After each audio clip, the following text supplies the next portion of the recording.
Okay, it's yeah, showing me that I am live now. I am going to turn down. Let's see, do I have desktop audio coming through? Yeah, let's turn that down. And audio is looking nice and crispy. Drop that down. Um, waiting for this to. No, okay, there it goes. Okay. So yeah, sorry I'm streaming with the webcam. Look, it's nothing fancy, okay? I used to have the DSLR, well not DSLR. I used to have the A7S2 or the A7 III up here, and it made me look all nice and crispy for the live streams. But honestly, a lot of what I'm going to be doing in this video is on the PC, and I'd rather not have a big camera just staring me in the face. Um, someone said something about an ad. Is that how YouTube does it now? I have no idea how they monetize live streams. I've never I really don't even go back and watch my own live streams. Like whatever I say, I say.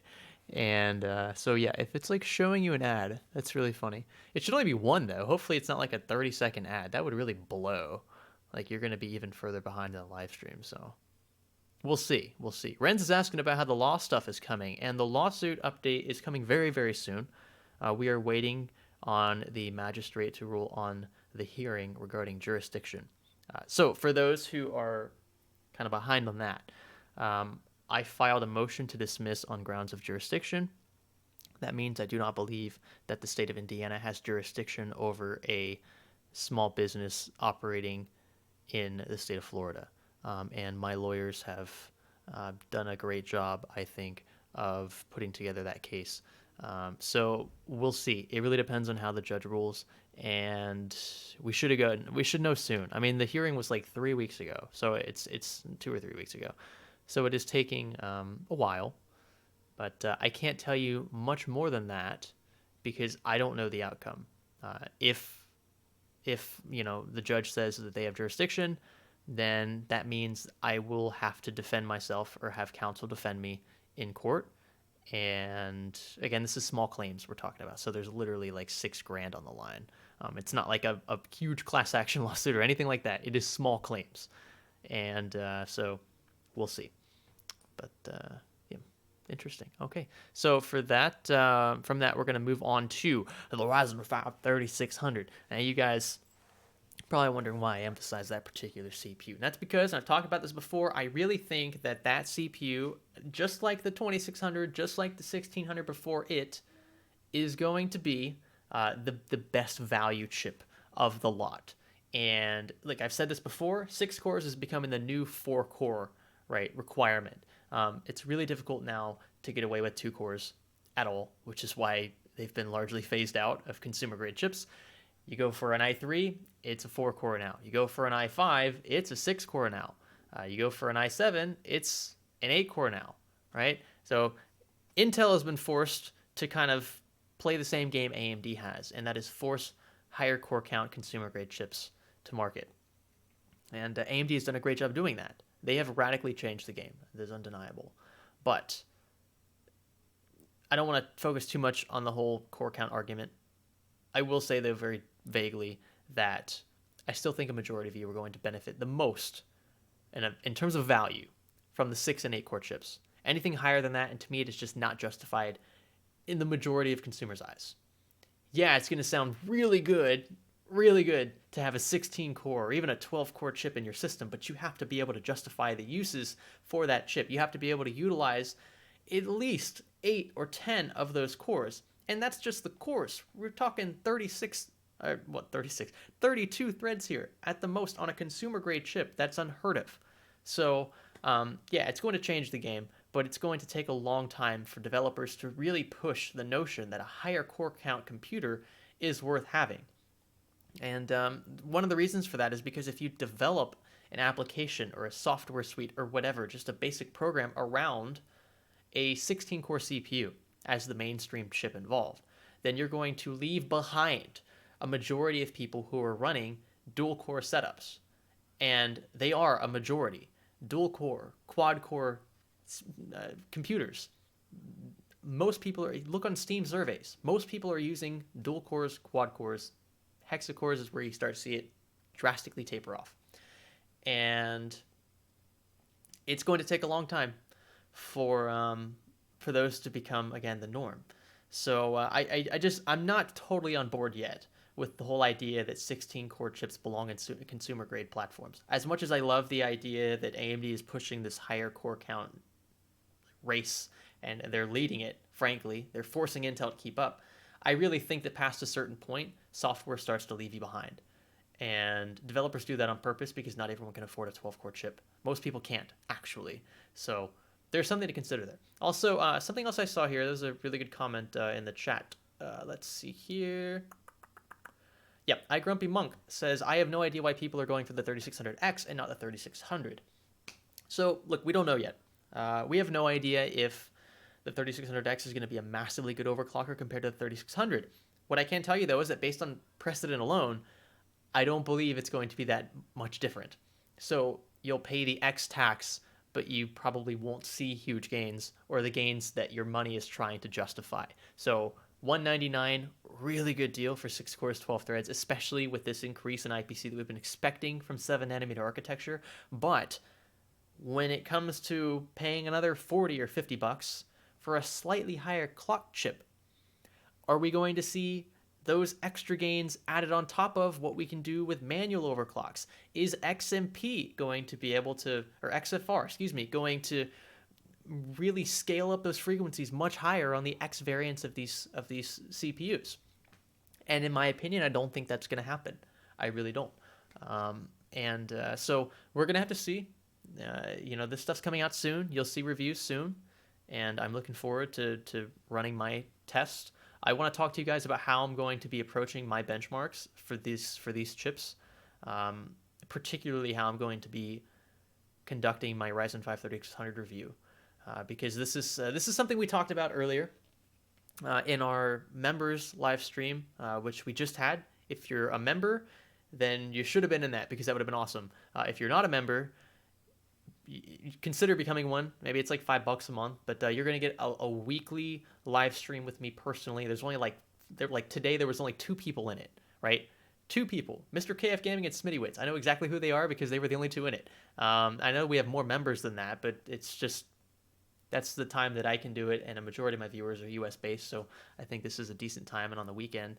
I don't expect you to make every one, but it's something I'm trying to do to incentivize members and make them feel like they're getting something for their money. Anyway, we were talking in that conversation that just happened about how we're going to approach these reviews. The 3600 is going to be by far the most popular chip, I believe. And the reason why is because it's literally undercutting, I think, everything to date on both AMD's own side and Intel's side. The 8700K is obviously the direct competitor to this CPU. So you would think, logically, that, it makes sense then to compare the Ryzen 5 3600 to the 8700K because they both have 6 cores and 12 threads, and they both have pretty high out-of-box frequencies, right? That makes sense. I mean, who wouldn't do that, right? Okay, but here is Senor Swag Buns. You got my name wrong, so I'd prefer you didn't anyway. So my approach to this is going to be on the basis of price alone. And what I mean by that is I'm going to test and compare CPUs in the same price category. I might throw the 8700K in there, but for all intents and purposes, when you agree mentally to spend $200 on a CPU, you shouldn't be looking at $300 or $400 CPUs, right? You just shouldn't, because you're either going to really want it and probably compromise on other aspects of your system to get the better chip because it's the more expensive chip, right? Why not? Or it's just going to be an affirmation factor for you. You're going to feel better about your $200 purchase because, well, for $350 I could get comparable performance in the 8700K, which is what I expect. It'll be fairly close. My job is not to make you feel good. My job is to give you the most informed purchase decision basis. It's to give you the facts and to rule on those facts and insert my opinions where I think it's applicable. If you don't like my opinions, go watch other tech tubers. We all have different opinions. I really encourage you guys to watch more than 1 or 2 reviews, even if they're from channels you don't like, and that would give you a well-rounded, again, opinion about the product, an informed opinion There's a difference between just an opinion and one that is informed. So when you see my Ryzen 5 3600 review, I will be comparing that chip to a comparable Intel CPU on the basis of price. I will compare a $200 or so CPU to the 3600. I still will probably throw in 8700K benchmarks, but my conclusions will be based on the direct comparison between the two CPUs that are priced similarly. Because if that is the conscious decision that you make to spend $200 on a CPU, then you should only really be comparing the two CPUs that are in your price category. So in order to kind of clear the waters, right, get rid of the mud and the crap that frankly doesn't matter to people who are more budget conscious, I'm going to focus on price alone. And that will be the one fixed variable. And of course, we'll compare platforms. We'll test temperatures. I'm going to shove a 3800 into an X450 or X450 into a B450 motherboard. I'm going to overclock the crap out of it, and we're going to see what happens. Like, we're going to do stuff like that, separate videos for all of that stuff. I'm really curious as to how well a B450 board is going to handle a 12-core chip. Really curious. Even the 8-core chips, I wonder how Zen 2 is going to fare in terms of thermals. Do I think it's going to be that much cooler? No, I really don't. The reason why I don't is because the frequencies are higher and there are trade-offs involved. Is it going to be more efficient? Performance-wise, yes. I expect that. We got that with Pascal from Maxwell. We got that, I don't really want to say we got that from Pascal to Turing, because Turing added a ton of different stuff that really changed the game. And some of you feel very strongly about that, and I understand. But I don't expect the Ryzen 5 3600 to be a significantly cooler CPU. In fact, it will probably fare similarly in terms of temperatures to its Zen Plus counterpart, the Ryzen 5 2600. Will Patterson is asking, is B450 better than an X470? And the answer is no. X470 is the more expensive chipset, the chipset loaded with more features. So you will want an X470 motherboard if you plan to do hefty overclocking, in my opinion, with any of these higher core count chips. Okay, let's see here. Sam Lloyd's asking, why not B350? And the reason for that is I'm not entirely sure we're going to have full support for that. I don't know yet. The motherboards that I have, the B350 boards I have in the closet, might not work. So we're just going to have to wing it with what we have. I have like the cheapest B350 PC Mate motherboard in there, and I'd be more than happy to do it if it would work. But I know it's going to work with B450. So that's a straight up. Now, maybe a separate video on getting B350 to work with Zen 2, but yeah, we'll see. I missed a super chat up here. I'm going to get to that. Let's see. Fernie Vidal. That's 50 Filipino. I don't know what that is, but I appreciate it. Thank you. He asks, is it worth upgrading from Core i5 6600K to a Ryzen 5 2 or 3600? It's kind of a vague question. These kinds of questions are very open-ended, and I know you guys don't realize it, but there's a lot that... There's Pepsi right there. Pepsi here. Hey, baby. Hey, what's up? How you doing? It's a mess behind me. It's because I've been troubleshooting and filming for a video coming up later. Anyway, where was I? I was just thinking, okay, so we need to know more about your use case scenario in order to give you an informed purchase decision or an opinion. An i5 6600K is great for gaming, but games nowadays are going to start pushing for something a little more than 4 cores. 6 cores, I'm telling you, is a sweet spot now. But unless you're starting to see games really choke up over your 4 cores, I would wait. I mean, if you're fine gaming, if you're comfortable gaming how you are now, then in my opinion, there is no point in paying more money for a platform that you'll probably feel the same way about in 3 or 4 years. I just don't know. So I need to know more about your use case. Robert Wills donated 2 different $1 super chats. I wish there was a way I could just turn on, if you donate $1, you can still ask a question in the chat. It's kind of stupid. I really don't like that. You have to donate a minimum amount. You have to donate $1.99 to actually get to put something in your super chat bubble. I hate that. I'm trying to look for your message. If you asked a question, Robert, I can't see it. Yep, I can't see it. I'm sorry, but I appreciate it. And yep. So KCS, good question. Good question. Is it better to overclock or let Precision Boost do its thing. And my answer as of now, based on my experience with Zen Plus and Zen, is that Precision Boost and XFR, well, XFR is going to do a better job than you will manually overclocking. The layman who just jumps in and does a 4.2 gig all-core overclock and keeps vCore on auto, which is cringe, but it's the easiest way to do it. Ryzen has some room to play with temperatures, so whatever. I would recommend you start manually tinkering voltage, though, and testing that out if you have the time.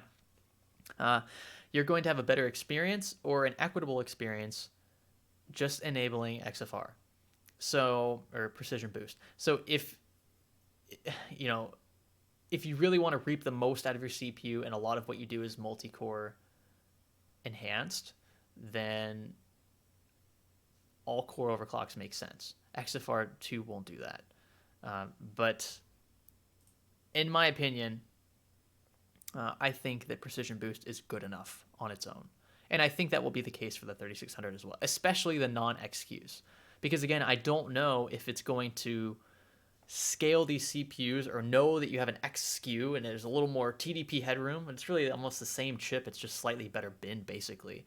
And not even that. Sometimes it's just more heat tolerant, right? It's more voltage tolerant. Maybe that's what makes it an X SKU, right? Because all of these chips are binned, right? Some of these 4-core chips or 6-core chips that you see in AMD's lineup, like the 3600, it could have been in an alternate universe an 8-core or a 12-core chip, right? Or when you add the second chiplet, it's a little different because it's not just one big die with CCXs now. It's a chiplet design, so it's a different architecture entirely. But if we just keep it on a one chiplet design, like if you want to max it out to 8 cores, it could have been an 8-core chip, but maybe 2 of the cores just didn't pass the mark, so AMD deactivated those, right? So now you're left with a 6-core chip, still multi-threading, but it's a 6-core now, not an 8-core.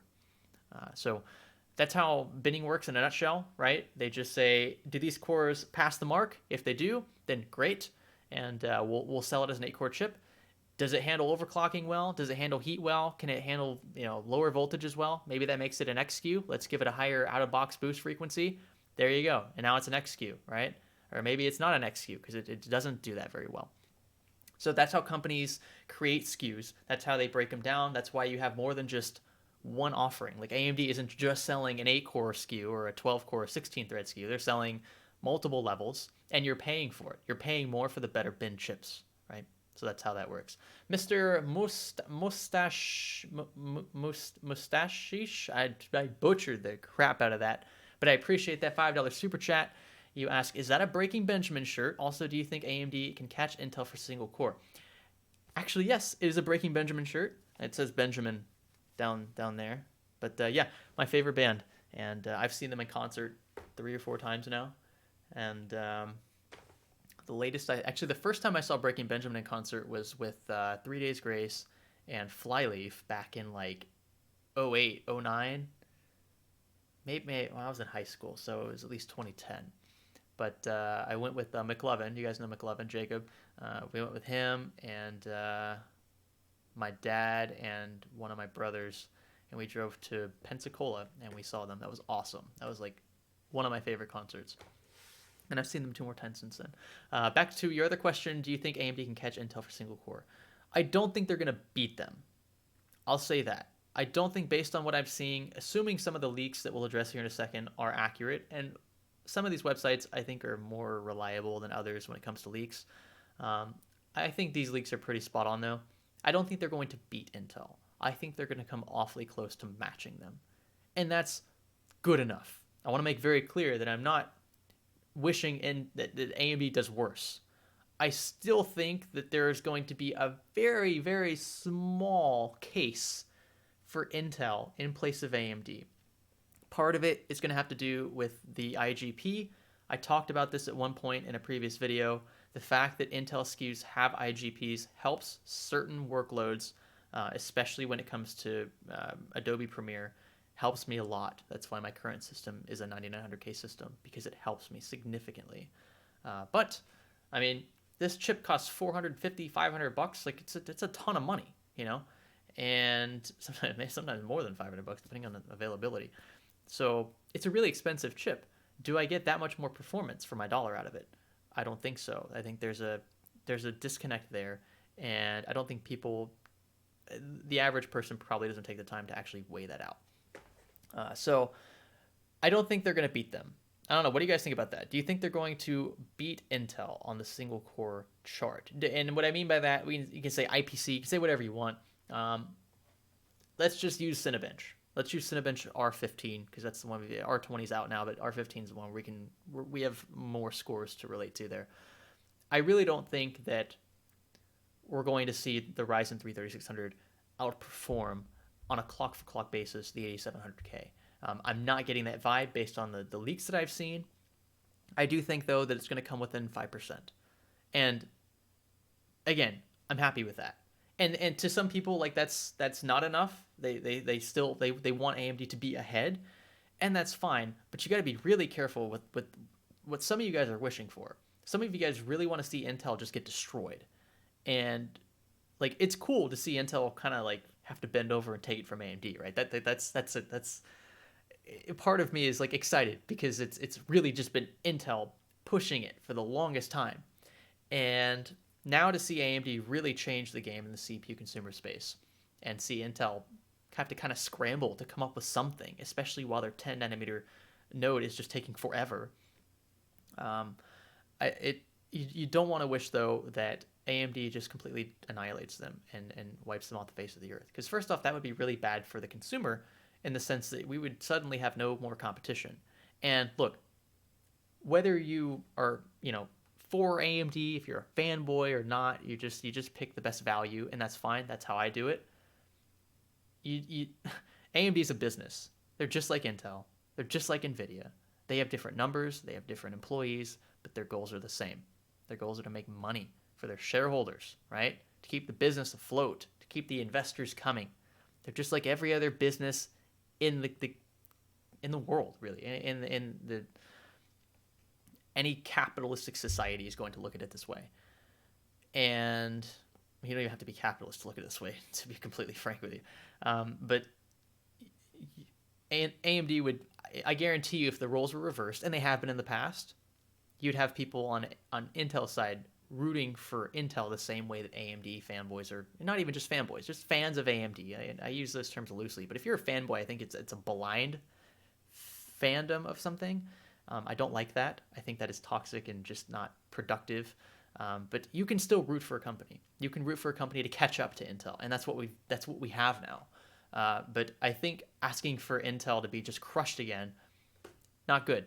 Because if you want Intel crushed, then I guarantee you AMD is going to behave the same way Intel is now. They're going to be whatever, anti-consumer. They're not going to be making huge upgrades with CPUs every generation. They're going to be very small and incremental, like they have been from Haswell to Skylake to Coffee Lake 2, whatever you want to call it, right? So we'll see.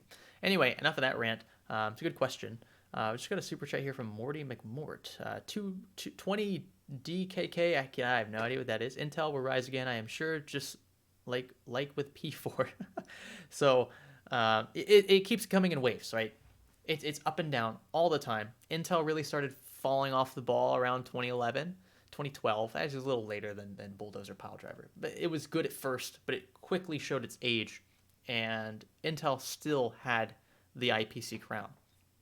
And it was a bet. AMD made a bet, and they said, yes, this is how programs are going to prioritize resources. This is how they're going to handle data and the pipeline workloads. And then it ended up not really being that way. The operating systems saw these CPUs at one point as 4-core chips. And you got to, 4-core chips, when they were advertised as 8-core chips, what the heck is that? Where's that disconnect? And AMD made a bet that the programs were going to utilize CPU architectures differently than they do in actuality. And it didn't really play out for them. But look, they learned from that.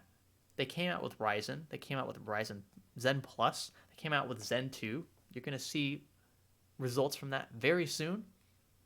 And I see a comment from Blaze. Intel isn't going to die. They own the market for years. Yes, I know.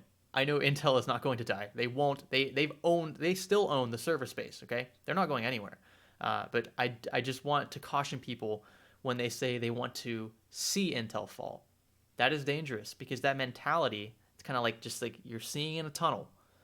AMD is the savior of the PC master race, and it's going to be good to see Intel just fall right there. But you'll very quickly realize that AMD is a business just like Intel. So they might be the good guys now, but 10 years from now they might not be. So that's why you don't want to throw all of your cards into one basket. You want to promote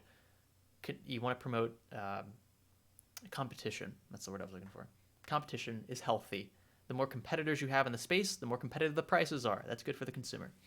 And that's good for innovation too. You could argue that companies are challenging other companies, and the need to be different is what drives innovation. So when we were watching a documentary last night on it was surfing, something about surfing. It was Laird Hamilton, and Laird Hamilton, one of the all-time great surfers, right?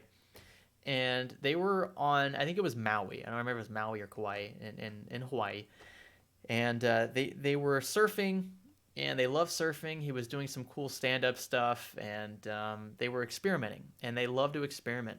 And they started taking these jet skis, and these jet skis were like just coming out, and they were using jet skis or wave runners to pull surfers onto the bigger waves, further out into the bigger reefs, the bigger shelves, a mile offshore, right? That's a long way to swim. Doesn't matter if you're a strong swimmer or not. It's a long way to swim.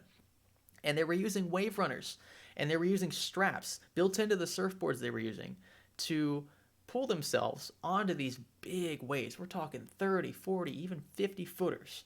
Waves that surfers before that wouldn't have dared to even swim up to. But then also to know that if you fell off of one of those waves, first off, it's going to hurt bad. I mean, you're falling 3, 4 stories sometimes. That water is going to feel like concrete, and then you're going to be just tossed and turned for hundreds of yards under this stuff, thrown 100 feet underwater sometimes. Like, it's very scary. And when you don't have boats out there watching you, and you're just on your board, and you lose your board all of a sudden, what do? You're a mile offshore, right? And then the next wave comes up and pounds you. They started using wave runners to pull surfers onto the big waves. And it was that innovation. It was that just out of the box thinking to make themselves different, to allow them to catch bigger waves, that completely changed the industry. And now you watch any surf show, the wave runners are out there. They're pulling surfers onto these massive waves that they couldn't get up on their own. So, yeah, anyway, that little tangent there, it just came to mind because I was watching that last night with my brother. We like watching those kinds of documentaries. It's that kind of competition that drives innovation. When everyone's doing the same thing and you want to be different, like, I hate to say it, like the whole think differently thing from Apple, like, that's a real thing. It's a powerful thing, because that is what drives innovation. I want to let's see. We have a super chat from Ben Grogan, €5. I appreciate that. Thank you, Ben. If AMD sees a lead in peak performance, do you see them match Intel's peak prices or keep low for fast market share gains? Good question. I never really thought about how AMD would approach this. I think they saw this coming. I think they knew they were going to be just neck and neck with Intel, especially now that Intel's been falling behind in the R&D departments. This is no secret. 10 nanometers is further out than we thought it would be. And honestly, the stuff that they pushed to market, right? So the notebook SKUs of 10 nanometer stuff, it's really kind of a cut down version of what they initially wanted it to be. I mean, these chips are running essentially underclocked. There's way more.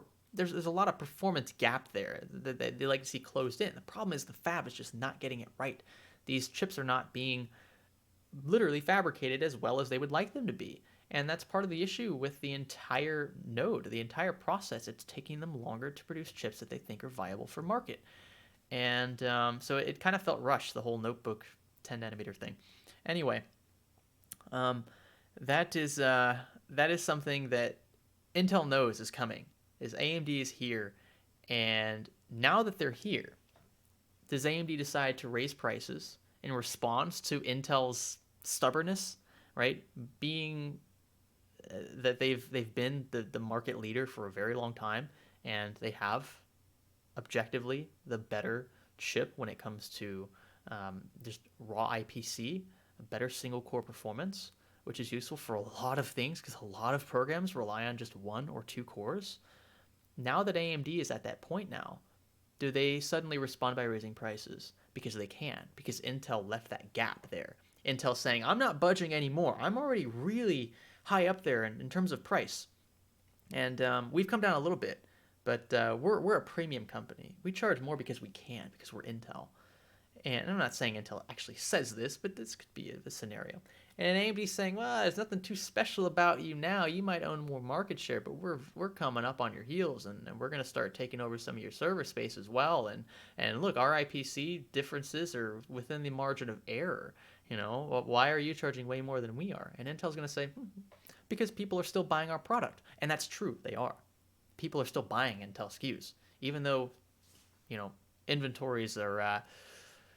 they've been dried up to an extent, but they're starting to come back. The 14-nanometer stuff starting to make its way out again. Part of the reason, again, because they're fabricating both the chipsets and the desktop consumer-grade SKUs on the same fab, which is kind of holding up production to an extent. That is something that I don't think Intel is going to respond to favorably. I think they are going to lower prices. They have to. I think strategically, financially, they have no choice but to lower prices. But honestly, a 10% price cut isn't going to cut it. It's just not going to, it's not going to fill the gap. Consider the 8700K. Again, if I went on to, let's go into Amazon right now. I know you guys can't see this. I'm just going to do this off the cuff. Let's go to Amazon and let's look up what an 8700K is going for right now. If I want to buy an 8700K right now, it's not in stock. It'll be in stock tomorrow. $350. So $350 for that. You guys be the judge. $350, okay, for an 8700K. It's a great CPU, one of the best gaming CPUs in the market. Or 3600, which might not be as good. It's going to be awfully close this time around. We know that's almost certain, okay? I would be surprised if it wasn't within 5%, okay? Even when we're talking about frame rates in game, I don't think there's going to be a huge disparity. And there wasn't before. Even Zen Plus was closing the gap. But I think this time around, it's going to be that extra step that they need to get on the same playing field as Intel. With that, at $200, Intel has to slash prices by at least $100. They have to slash prices by at least 30%, and they're not going to do it. There's no way they can't. I would be surprised if they even budgeted for that kind of slash. So I honestly expect that AMD is going to, I think they're going to keep prices the way they are. And the reason why, first off, is because Intel, they know Intel isn't going to raise, they can't raise prices. If they do, it's just in response to a supply shortage. But the demand, especially after this new launch, I think is going to shrink in the consumer space. They're going to have, it's going to be difficult. But I think AMD is going to stay at the same place they already were in terms of price, and I think they're just going to milk it because they can, because they've budgeted it that way. Back to the budget thing with Intel, I don't think Intel has the financial flexibility to cut CPU prices by that degree. They just didn't go into this. Maybe they expected it, but if they had expected it to this extent, then they would have probably slash prices a little more. Now, I know we're seeing some articles talking about how Intel is going to have to respond with maybe a 15% price cut. That's still not going to do it for me. It's not enough. It's not justified in my eyes yet.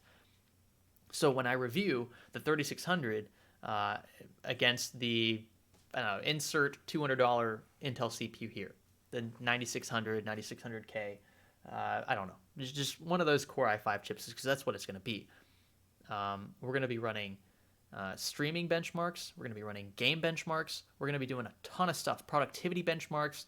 I'm going to give you the full spiel. I'm sure most channels out there will. And again, I encourage you to watch more than 1 or 2 channels. You guys really need multiple points of view here. But I'm going to show you everything. And I would be very surprised if my conclusion around the 2600 and the 2600X is the same as it is for the 3600. Because now that the gap is narrowed and the prices remained the same, that's a big jump. That's a I mean, that's a Maxwell to Pascal jump. That's why I was so excited about what NVIDIA did back then. It was a big jump, and prices were beautiful. And AMD is giving us that much more. They're giving us performance that is so close to Intel's now. And we're just going to be, oh man, we're going to be barely hitting $200 for a 6-core 12-thread chip, comparable in performance, what we expect to be, based on the leaks, based on Cinebench runs, at least, to the 8700K, which is a CPU that costs $150 more. You can buy almost two R5 3600s for the price of one 8700K, and that's assuming an 8700K is even in stock, right? Because Intel's still trying to catch up in the supply chain. So, woo. Okay, all right. I know it seems sensationalist. It does. It probably comes across that way, and I apologize. I don't mean to hype this up beyond what I think it should be. But the Ryzen 5 3600 is going to be one of the best-selling chips I expect that AMD ever sells. The 1600 already was. It was a very, very popular chip. And I just read Brian's. But that was good. That was good, Brian. That was good. Dude, I appreciate the $1.99. He says, Brian from BPS Custom says, I hear my videos will be the best ones to watch. And you're probably right. Look, if you're neglecting my boy Brian's stuff. Oh, you know what? Brian, that reminds me. I gotta get that sweater. I'll post a picture. I'll post a picture of me wearing it after the stream. But Brian sent me a dope looking sweater, and I think you guys are really gonna love it. Anyway, I think I missed another super chat up here. Let me get to that very quickly. Oh, 1 second here. A2bin's asking if he should upgrade his 1700X with the new stuff, which mostly gaming. If you're doing mostly gaming, I think you'll benefit from an upgrade, especially if you don't have to upgrade motherboards. So if you can find a way to get your motherboard to work on the new stuff, I think an upgrade CPU wise would be really good. I really think a 3600 is going to be a big improvement over the 1700 with respect to games, based on what we're seeing so far. I would wait for reviews, obviously. Don't pre-order or whatever. Even if you can do that, that would be really weird and dumb in my opinion. But I think you would benefit from an upgrade from mostly gaming, yes. Let's see here. Scrolling up. I missed one from Demon Flare. Demon Flare? I don't know if that was even directed at me, but he added somebody and said, I just got a Ryzen 5 1600 for $74 and I think it was a really good deal. Did I waste my money not waiting for the new Zen processors? Okay. Good question. So, 3600 for $200, right? 2600 for 140, maybe even cheaper than that. And then 1600 for $70, $80. You can get these things dirt cheap in Micro Center. Is it justified opting for the first gen stuff for less than half the price of the new gen? The only way you can justify this is if you don't have the money to spend on the new platform. That's the only way you can justify it. Josh is saying I'm speaking too quiet, but I am in the yellow on my end, so it's on your end there. You have to... A2bin says, here, I have another $1 free super chat. Thank you, A2bin. I appreciate it. I saw your earlier one as well. I'm glad I got to I'm glad I got to find your question. I appreciate that. I always lose my train of thought when this happens. That's okay though. I appreciate it. The cheaper Zen and Zen Plus CPUs. The 1600 is an incredible deal, but it all depends on what your budget allows. So if your budget is $500, the 1600 is an absolute steal at that price, hands down. If your budget is, even if your budget's $500-600, you could probably work in a Ryzen 5 2600. In fact, I think we've done something very similar to that on the channel. If I haven't already, I'll try to make that work. If you have a budget of around $800 to $1,000, I think the 3600 is justified. So it all depends on your budget. If you can't afford the new stuff, that's okay. I've been in the exact same boat. It makes more sense to buy the older gen stuff at a much better price. You will get more value for your money, frankly, in my opinion. I don't know exactly how these things are going to play out, but I honestly believe that the 2600 and the 1600 both at around $100 or less are going to be epic bargains. Just like with used graphics cards. Even if the CPUs themselves aren't used, even if they are, who cares? Like, it's a CPU. Like, you'd have to do some really awful stuff physically to a CPU to damage it to the point where you can tell that it's actually been used. So, if you're in the used market and you're hunting in the used market for a CPU, maybe a full-on platform, like a 1600 and a B350 motherboard and 16 gigs of RAM, and you can get all of that for 200, or 250. I don't know what would be a good deal. If it's 16 gigs of RAM, 250, let's say. 250 for that platform is really impressive. Look, you could only get the Ryzen 5 3600 for that price, and then maybe a nice cooler, right? So, in my opinion, it all depends on your budget. If you can make room in your budget for the more expensive stuff, in my opinion, it's justified. If you can't, if your budget is tighter, I would almost always recommend you go with a Ryzen 5 1600 or 2600 over the Intel counterparts. In my opinion, it's just better bang for the buck. They depreciate faster. And like, if I wanted to build my first Intel system since I started doing the channel, it was an i3 4150. You know what that CPU sells for right now on eBay? It's insane. Like, why would anyone pay that much for an i3 that's 5 years old, right? And Intel CPUs is a little different. And Intel CPUs tend to depreciate a bit more. But that's not a bad thing. That doesn't say anything necessarily about the brand. It's just that AMD was already cheap to begin with, right? And so to upgrade chips, it's really not going to be that expensive, for one. So that puts more, sorry about that, that puts more of the cheaper chips into the hands of used buyers. And for two, I mean, they were already cheap to begin with. And they're still selling some of these CPUs new on sites like Amazon and even Newegg and eBay. So if you can find these new for $100, then, and you're concerned about buying used, then in my opinion, that's the better bet. But if you have the money to buy the new platform, I really think you would do yourself a service to invest in the new platform, especially after you see reviews. I don't want you guys going into this just headstrong, completely closed-minded about buying a 3600 or a 30, whatever. Doesn't matter. 12-core, 16-core variant. Doesn't matter in my eyes. If you have the money, keep an open mind, because our reviews might persuade you to buy the 6-core variant versus the 8-core variants. We might persuade you to buy the X variant or the non-X variant, right? It's all kind of fluid. It's subject to change. That's what I enjoy about this job. So stay tuned for that. Again, those reviews will be coming out very soon, and you guys should be amped, because I expect the competition will be more fierce than it has been in a very, very long time. Okay, so that was a touch on the used market. Let me scroll up here. I want to address a few questions. I see Ben's super chat. I might get to that in a second. I might get some questions here from folks who are not sending super chats. Let's see here. No one cares. Says that Science Studio. Do you think 3700X will overclock the same on 3800X on all cores, or will the 3800X need less voltage? It's going to depend. I think there is going to be a little bit of both involved. Do I think it's going to be substantial enough to justify the price difference? Not really. So, if you have the money just to kind of throw out there and you want peace of mind, then going for the higher SKU just makes sense. But if you're a budget-conscious buyer, and the target audience of AMD Ryzen is definitely the budget-conscious buyer, the value-conscious buyer, I should say, that's probably the more accurate, appropriate term, then the 3700X is probably going to be your better bet. Again, I'm just raw dogging it here. I don't know yet. But I'm telling you, based on what I've seen in the past, that this is, especially with the X versus non-X variants, which is essentially what this is. They're both X SKUs, but maybe this is like AMD's way of saying, well, we want our X SKUs to feel a little more special, so we're just going to make all the higher core count chips X SKUs. I don't know. Maybe they come out with non-X SKUs in the counter or whatever. I have no idea. But in my experience, if the clock speed is the only difference, then yes, there's a binning disparity. But is it substantial enough to justify a $50, $60, or even $100 disparity in price? In my opinion, I don't think so. I don't see that happening. So, and keep an open mind. We'll let you guys know about these things before you buy, and we'll let you know as soon as possible. The faster we get our content out, the better it does on YouTube. There's an incentive to publish first. We don't want to publish so fast that we don't get all the information out to you, but we want it to be as comprehensive and as possible, and we want to push it out as quickly as possible for you.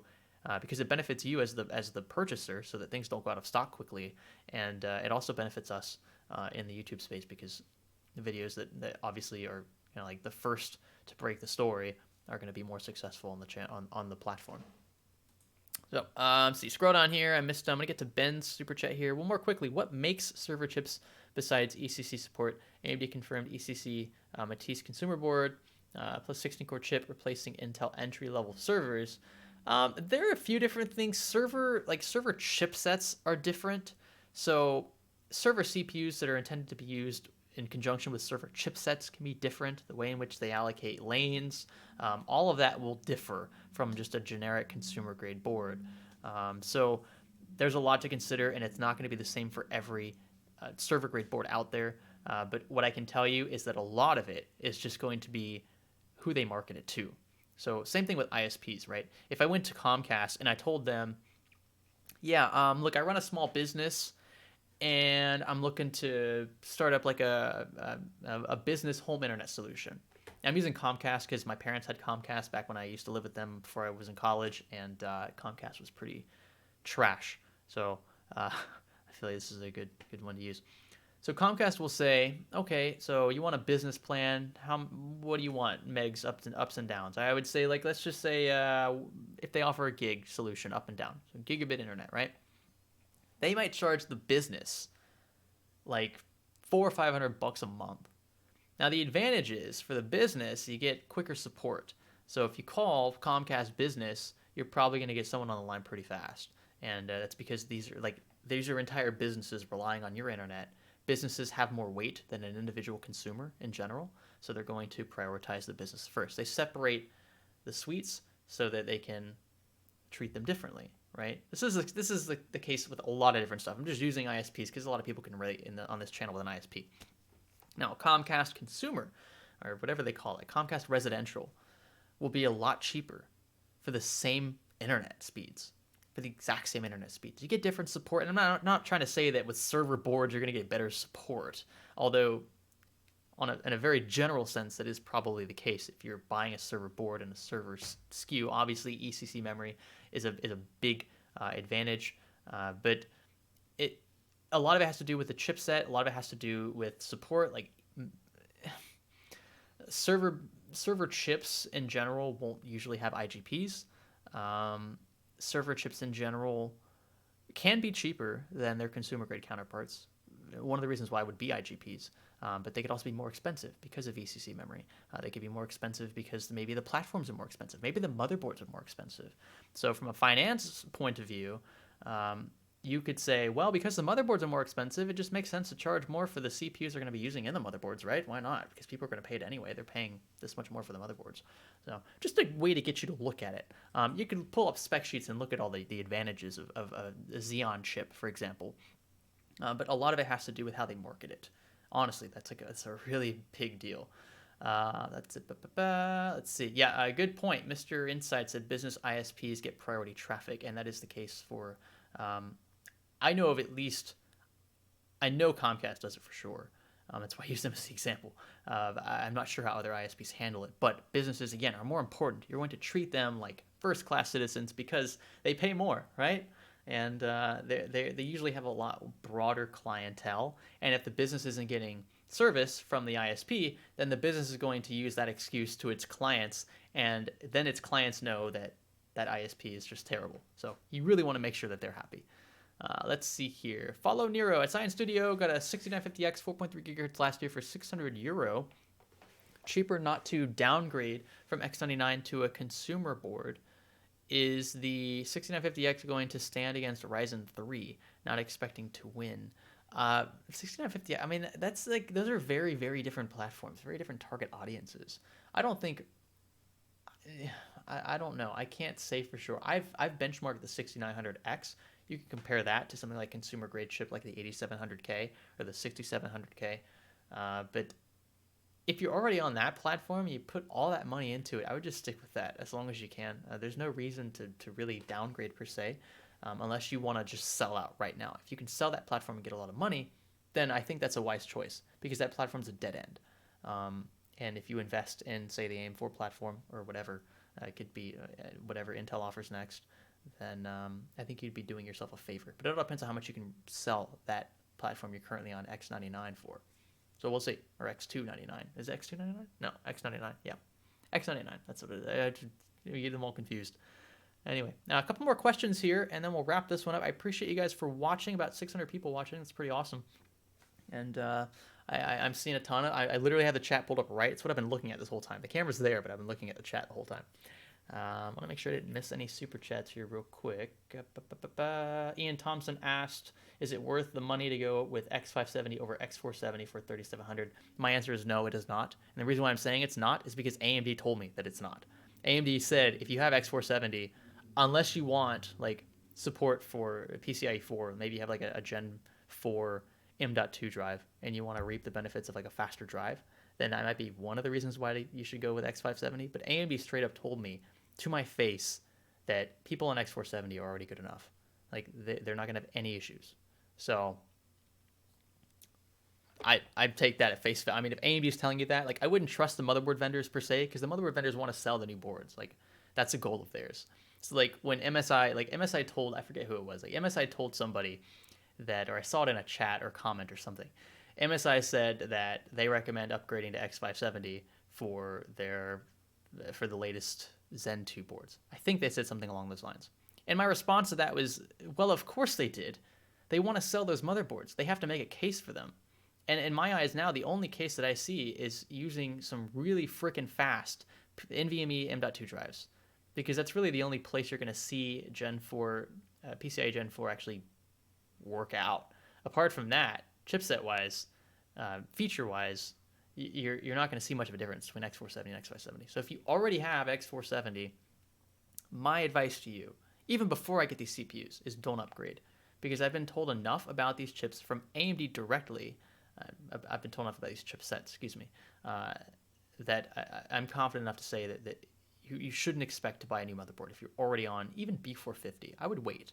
B450 might work as well. I expect it will, but overclocking potential, we're not sure yet. I'm going to throw a really expensive Ryzen CPU into a B450 board, and I'll tell you how it fares. And I'll try to do the same with a B350.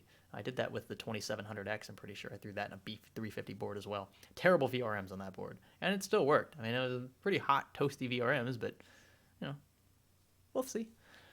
Oh, gosh. All right. Let's do, Clust, let's see. I super chatted, asked if Ryzen-based 8-core CPUs for consoles will make 6 cores a bottleneck. No, I don't really think so. Because the way that consoles have done this in the past, especially like I know the PS4, I think the PS4 did this. Like what the PS4 does and what other consoles tend to do is they will allocate 1 or 2 cores for certain tasks, and then the other 6 cores for processing, games, rendering, things of that sort, right? Draws calls from the GPU. Well, it's an APU, so that's not really accurate. I didn't even think about that. But typically, you'll see cores kind of blocked off for certain tasks. So like one core might be to run the home screen, and that's why whenever you click the home button on the PlayStation controller, whenever you click the little PlayStation icon, you go straight to the home screen. Now it's cached in memory, obviously, but the CPU is there to handle that. So there are different ways to allocate CPU usage, and that is why I don't think it's going to radically change the way devs look at core count. It has changed it to an extent since the release of Ryzen 1, but I don't think it's going to suddenly make 6-core chips obsolete. I don't believe that will be the case. And one more super chat here from Godi360. 499 super chat. I appreciate that. Thank you. He says, "What's up, man? Quick question. Is it worth the upgrade to go from my 1600X to an 1800X? I have a 2070. Depends on what you do. Again, if you're just gaming, you're not going to see a big difference at all, because the difference between 6 and 8 cores in most games is negligible. So your frame rate might not even go up. In fact, it might go down a little bit. You never know. And if you're trying to stay within the same family, yeah, I would definitely say pass on that. If you're doing some heavy streaming and you see your CPU utilization being maxed out in a lot of games that you're playing, then that might be a case for it. But in general, I would say no, that's not a good idea. I would consider either if you can sell your 1600X for $50, $60, maybe a little more than that, and you want to get a newer CPU, I would look heavily into Zen 2, that's Ryzen 3000, or some higher core count Zen Plus, so like the 2700 possibly. That would be a pretty worthy upgrade, and you would see definite gains, especially with respect to XMP support, and slight IPC bumps, frequency bumps will help across the board. All right, folks, you guys have been awesome. I appreciate all of those who have watched, especially through to the end. Again, if you want to become a member and you want to have those like one-on-one chats, or it's gonna be pretty much close to one-on-one every Saturday, just before we do these live streams, then click that member, click that join icon just below this window. But I mean, if not, it's not a big deal. You guys can still chat with me here in the live stream. We just have to deal with more people, and that's a good thing. I appreciate that. I appreciate all of you watching, and stay tuned for plenty of this content. Like, I haven't really released many videos about AMD since Computex, and that's just because it's easy to milk that stuff for views. And there's a lot of content. There's a lot of channels that are actually pushing out good content about this. But I don't want to push anything out personally unless I know enough about it and I've had enough hands-on experience in regards to it. So speculations, I'll save for live streams. Looking forward to the future. And for general content, we'll keep doing things that we typically do on the channel. Reviews, cool experiments, and some minute science and crash course stuff. Thanks again for watching, and I will catch you all in the next one.